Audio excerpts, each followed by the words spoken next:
The dimly lit chamber aboard the Karalath warship was eerily quiet.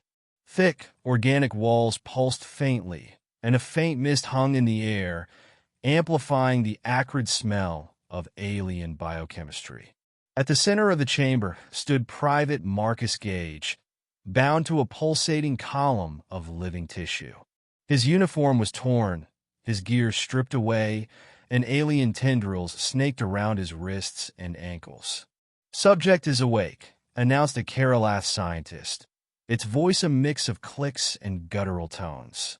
Its translucent exoskeleton shimmered as it leaned closer to the restrained human. "Proceed with interrogation." Marcus glared at the alien, his dark eyes blazing despite his predicament. He'd heard of the Karalath, merciless conquerors who enslaved entire planets and dissected the strongest species for sport. He'd also heard that no one survived their ships. But Marcus wasn't about to go quietly. He was a soldier of Earth, and Earth didn't raise cowards. "Begin neural extraction," the scientist ordered. Another Karalath stepped forward, its elongated limbs carrying a gleaming apparatus that resembled a cross between a drill and a snake. The device's tip flickered with bioelectric energy as it approached Marcus's temple. "Last chance to surrender information," the scientist hissed. "What is the source of your species' resilience? Why do you fight with such ferocity? What is your weakness?" Marcus smirked, blood trickling from the corner of his mouth. "You want to know what makes us dangerous?" His voice was low, almost a growl. "You're about to find out." Before the device could make contact, Marcus tensed every muscle in his body. The tendrils holding him in place strained against his strength. With a guttural roar, he twisted sharply, snapping the organic restraints. The Karalath recoiled in shock. "Impossible!" one of them shrieked. "No species has ever broken free." Marcus didn't wait for it to finish. In one fluid motion, he lunged forward, grabbed the neural extraction device, and jammed it into the nearest Karalath's torso. Sparks erupted as the alien let out a gurgling scream, its body convulsing before collapsing to the floor. The remaining Karalath scrambled to react, but Marcus was already on the move. He grabbed a shard of broken equipment, wielding it like a dagger. Years of combat training took over, and he moved with lethal precision. One alien fell, then another, each strike fueled by raw determination and adrenaline. Alarms blared throughout the ship as the Karalath crew realized their mistake. They hadn't just kidnapped any human, they'd kidnapped a soldier. And soldiers didn't go down without a fight. Elsewhere on the ship, the Karalath commander watched the carnage on a holographic display.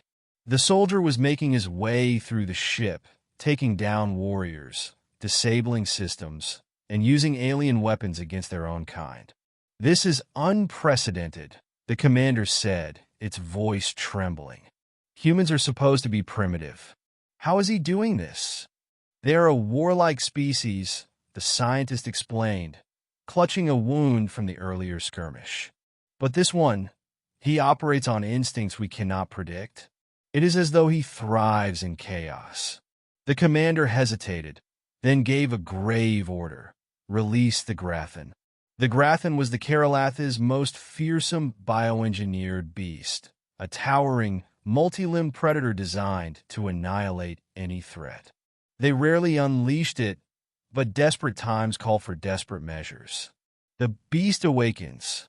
Marcus reached the ship's central core, a labyrinth of pulsating conduits and glowing nodes. He was tired, bloodied, but unrelenting.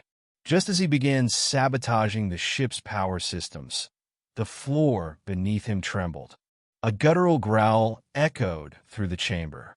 From the shadows emerged the Grathan, its 6 glowing eyes locking onto Marcus. It was massive, easily 3 times his height, with razor-sharp claws and a maw lined with jagged teeth. Saliva dripped as it let out a deafening roar. "Well," Marcus muttered, gripping his makeshift weapon tighter, This day just keeps getting better. The Graphin charged, its massive claws swiping through the air. Marcus dove to the side, rolling to his feet and hurling a piece of shattered machinery at its head. The beast snarled, unfazed, and lunged again. But Marcus wasn't fighting blindly. He studied the Graphin's movements, noting its patterns, its vulnerabilities. Soldiers weren't just trained to fight. They were trained to think. As the beast charged once more, Marcus sidestepped at the last second, causing it to crash into an exposed power conduit. Electricity surged through the Graphin, and it howled in pain.